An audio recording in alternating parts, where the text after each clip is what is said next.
Welcome to MTN Outdoors. Hey, welcome everybody to this week's episode of MTN Outdoors. I'm once again your guide, Andy Curtis, and we've got a little bit of everything for you, the outdoor enthusiast, in today's episode.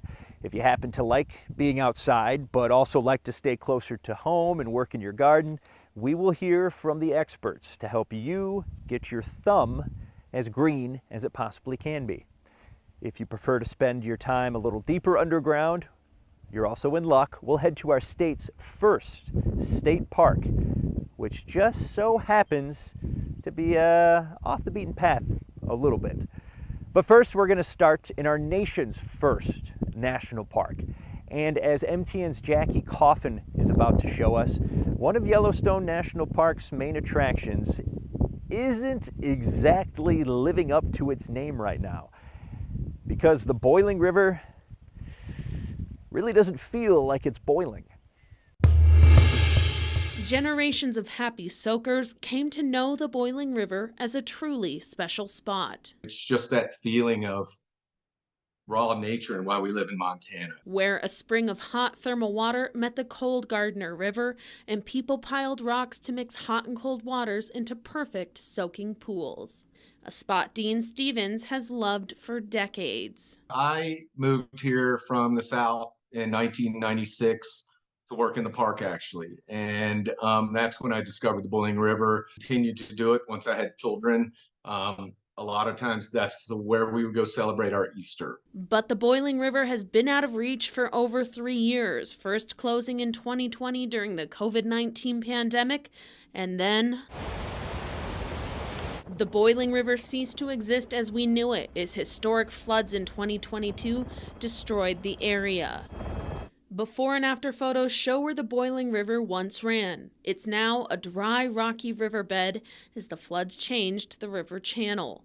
Even getting here is now nearly impossible, with portions of the old highway from Gardner to Mammoth washed away, and the new road connecting the two communities sits high above the river. The Park Service says it's unknown if the hot spring will ever be reconstructed. Know that we're not trying to be the fun police.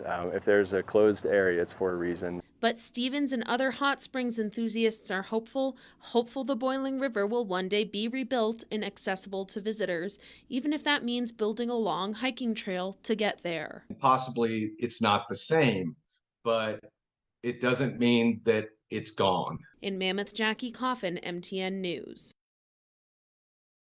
Sticking around Yellowstone National Park, it's that time of the year again when elk calves are starting to be born. And that means that you tourists need to keep your distance. That's because elk cows are much more aggressive than usual at this time of the year as they protect their young, meaning they can charge onlookers and even try to kick them. Now, park officials say to always stay at least 25 yards or 75 feet away from elk, and if an elk runs toward you, take shelter in your vehicle or behind a strong barrier as quickly as possible. And at our other park, Glacier National Park is participating in an interagency effort led by Montana Fish, Wildlife and Parks to monitor grizzly bear population trends in the northern Continental Divide ecosystem. Now, they're using bait stations, automated cameras, and traps to capture and monitor grizzly bears inside the park. Park officials say they're trying to maintain a sample of up to 10 radio-marked female grizzly bears out of an estimated population of 300 grizzly bears living in the park. Now, trapping efforts will continue at various locations throughout Glacier National Park until October. Bait stations and trap stations will be marked with brightly colored warning signs, and visitors are highly urged to heed these warnings and not enter areas closed for baiting or trapping. Kind of a no-brainer. And heading back down south to Yellowstone, the investigation into who shot this grizzly has led to a man in court. MTN's Penny Preston has more from Wyoming. The bear was found shot May 1st about 16 miles east of Yellowstone. Now there's a small rock memorial near where the 530-pound boar was found just 90 feet off the highway. The Wyoming Game and Fish Department spokesman says they won't comment on an ongoing investigation, but court records say Game Warden Travis Crane got a call on May 2nd from Wapiti resident Patrick Gogarty, who reportedly said he saw the grizzly 100 yards off the highway when he was black bear hunting the first day of the season, May 1st. Gogarty reportedly said he was confident the grizzly was a black bear because he couldn't see a hump on its back, and he told Crane he shot at the bear 7 times. Gogarty said he discovered it was a grizzly when he went to the carcass, but he didn't call the authorities until the next day. In the affidavit, Crane said Gogarty should have turned himself in immediately. It's been an interesting couple of weeks. Wildlife photographer and 30-year resident Amy Gerber was the first to speak out against the killing. At first, she didn't know it was a case of black bear hunters' mistaken identity. I feel good that the man turned himself in. I feel a little bit vindicated, I guess, because I did speak out. Cameras weren't allowed in the circuit courtroom in Cody when Gogarty told the judge he did not have a lawyer Friday morning. The judge told him he should get one and released him on his own recognizance. The judge then entered a not guilty plea for Gogarty and set his trial date for next October. Grizzly bears in Wyoming are still protected under the Endangered Species Act, but no federal charges have been filed. But Park County's prosecutor filed a Wyoming high misdemeanor charge against Gogarty that could put him in jail for a year. The prosecutor says there have been about 6 mistaken identity grizzly killings in the past 20 years, including one in which a game and fish biologist killed a grizzly. County Attorney Brian Skorick says, "We take this very seriously. We have in all the past cases.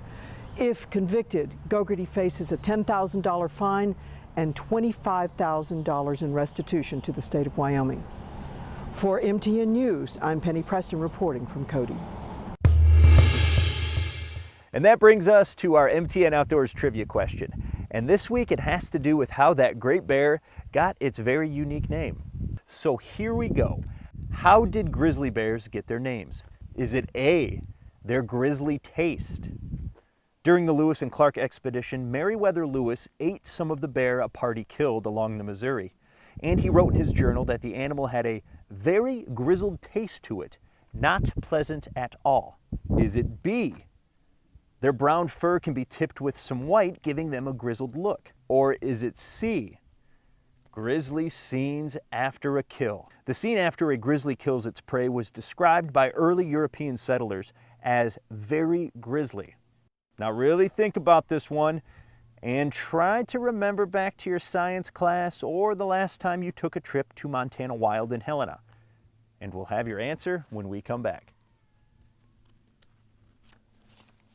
We now return to MTN Outdoors. All right, welcome back everybody to this week's episode of MTN Outdoors. I'm Andy Curtis. And right before the break, I asked you this week's MTN Outdoors trivia question. And if you'll bear with me for just 1 second, here it is one more time in case you missed it. How did grizzly bears get their names? Is it A, their grisly taste? During the Lewis and Clark expedition, Meriwether Lewis ate some of the bear a party killed along the Missouri. And he wrote in his journal that the animal had a very grizzled taste to it, not pleasant at all. Is it B, their brown fur can be tipped with some white, giving them a grizzled look? Or is it C, grisly scenes after a kill? The scene after a grizzly kills its prey was described by early European settlers as very grisly. So, if you can sniff out my BS, you might have nailed this answer because I completely made up 2 of these. And according to the National Wildlife Federation, B is the correct choice. That is also why another name for grizzlies can be silvertips. And this is a great opportunity to remind you to be bear aware all across Montana this spring and summer, especially if you happen to find yourself in the Bob Marshall Wilderness. Like this Missoula man we're about to meet who's hiking a very long distance for a good cause. 1 foot in front of the other for 55 miles in one day. That's what one Missoula man is doing to raise money for Alzheimer's. I lost my grandfather to Alzheimer's. I lost one to cancer, and I feel like the one I lost to Alzheimer's, I lost more than once.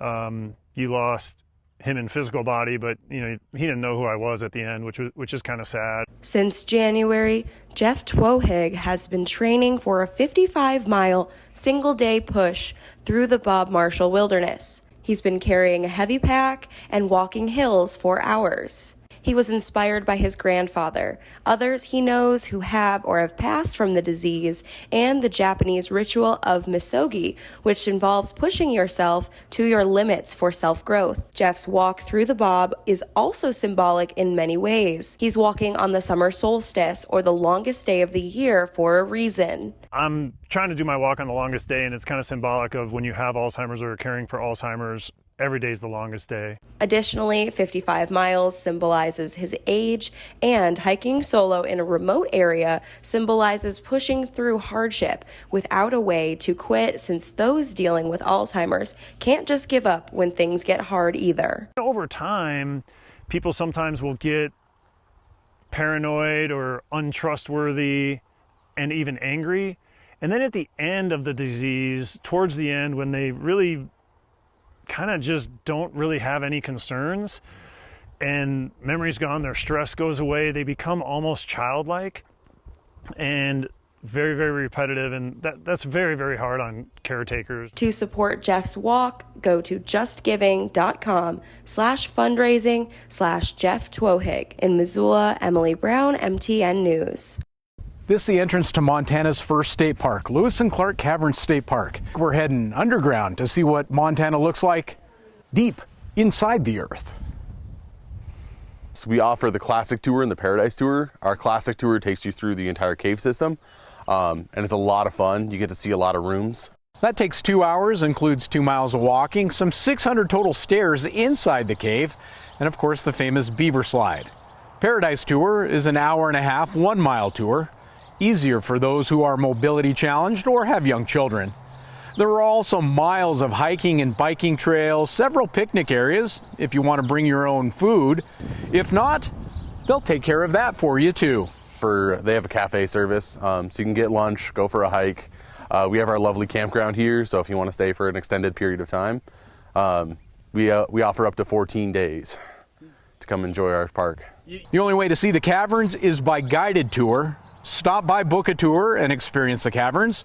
Or as summer truly begins, you can book that tour online. Right now we're doing first come, first serve, and we'll do that until May 26th. For May 26th is when we have reservable tours. We'll still have first come, first serve after that period of time. But right now we're running them 10:30 to 3:30. We'll extend that out a little more once we get to the reservable season, during Memorial Day weekend and afterwards. And of course, if you're planning a visit to Lewis and Clark Caverns, be sure to bring a jacket with you. Summer or winter, the temperature inside the caves, 48 degrees. At the Lewis and Clark Caverns State Park, Chet Lehman, MTN News. All right, everybody, stick around, because when we come back, we'll see how even those of us who might not have the greenest of thumbs can find some help growing a garden that actually grows this year. There's plenty more MTN Outdoors to come right after this. We now return to MTN Outdoors. Welcome back, everybody, to this week's episode of MTN Outdoors. Thanks for sticking around with us. Right about now, I'm sure a lot of you are heading outside, weather permitting, and trying to get that garden started. But there's probably just as many of you finding out that your thumbs aren't exactly as green as you thought they were last season. If that's the case, don't worry about it. This next story's for you. MTN's Donna Kelly recently spoke with experts who know what they're doing in the garden to make sure you do the same. I've got some tomatoes that are looking a little sad, but here at MSU, the diagnostic lab can help us figure out what to do, and they're not lost. Okay, Ava, thank you for visiting with us in the what not to do, apparently. I don't know what this is on some tomatoes that I got. It showed up with some little white spots, and then the leaves are starting to yellow. Can I save them? Do you know what this is? I like to look at the complete plant, so that's perfect that you bring the whole plant in. So just looking at it, you see the new growth. It's nice and green, so the plant should grow nicely in the future. What you can do, you can look at the roots. And if the roots are nice and white like this, so I don't think it's a root issue at all. So that's fine. This is all a good sign. And looking at the yellow leaves, that the older leaves are yellow, it more looks like a nutrient deficiency. And tomatoes in general, they need a lot of nutrients to grow. They're really vigorous growers. So I would recommend if you pot them in a larger pot, give some extra fertilizer, and they should do fine. And these white spots aren't anything to be concerned about? That's like not a fungus or a whatever? There is like a physiological response if there's too much moisture and the plants cannot evaporate. So the outer cells, they like build in cork tissue because they erupt a little bit. It's called edema. And it's physiological. They should outgrow it. Great. You have saved 2 tomato plants. Thank you. There you go. Good luck. Thank you. If you have plants or a crop that needs an expert eye, the place to start is your local extension agent. And then the agent can help submit samples to specialists at the Shutter Diagnostic Lab on the MSU campus. You can learn from MSU Extension with publications and resources that you can find online. And we'll have that link in our story on our website. In Bozeman, Donna Kelly, MTN News. And if you're looking for something to go on that plate right alongside those garden-grown vegetables, how about trying the Montana beef experience in your very own kitchen? MTN's Ryan Gamboa has the delicious details. The Montana beef experience is coming to your kitchen. A private Montana chef who is absolutely acclaimed and unbelievable, some delicious Charolais beef, and raise money for a good cause. Jody Dahl is the founder of the Jody Elise Foundation, an organization providing much-needed funding to rural towns to support youth mental health. Proceeds will sift directly into the Dutton, Choteau, and Roundup communities to start. 20% of youth in America have some sort of behavioral, mental, developmental obstacle that they have to overcome. And if we can help that youth now, they can have happier, more enriched lives as adults. It's in conjunction with their brother Brett at the forefront of DeBrucker Charolais. My mom instilled that in all of us, all of her children, all of us kids to try to, care about your common man. The Charolais Cooking Classic is a virtual cooking class with Chef Shelley Meyer and Chef Daniel Cox. Blackened Charolais New York strip with a shallot herb compound butter, a sherry pan sauce, and then I'm going to make, and I have recipes for these things, I'm going to make a twice baked bacon fat potato.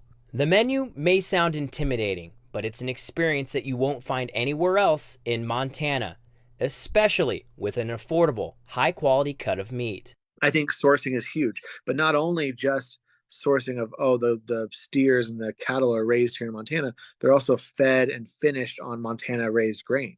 It really does make for a much healthier animal when it's raised in Montana, finished in Montana, on Montana grain. It's pretty incredible. Quality in the field, quality on the plate, and quality in the cause. I mean, I'm a dad of 3 young kids. It really did hit home for me. And it was a no-brainer when they asked me to take a step further from just doing the tutorials to now, would you want to be the featured chef for this fundraiser? It was a no-brainer. This event is meant to join together, connect, collaborate, and come together for a really great cause. Jody's one of the most giving people I know, and I think what she's doing with this mental health aspect, trying to raise money for her Jody Elise Foundation, and helping young people with some mental issues that they need a little help getting through. I think it's real admirable, and I'm proud of her for it, and I look forward to helping her. For more information on the Charolais Cooking Classic, visit this story on our website. In Teton County, Ryan Gamboa, MTN News. We've all heard the phrase "got milk" and know that milk and dairy products are a staple of our diet.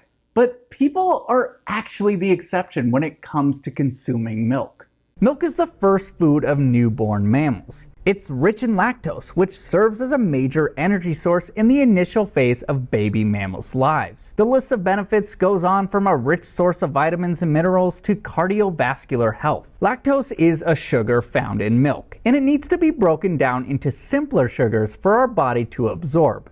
To do this, we need an enzyme called lactase, which is found in the small intestine. Mammals produce lactase so they can have their mother's milk.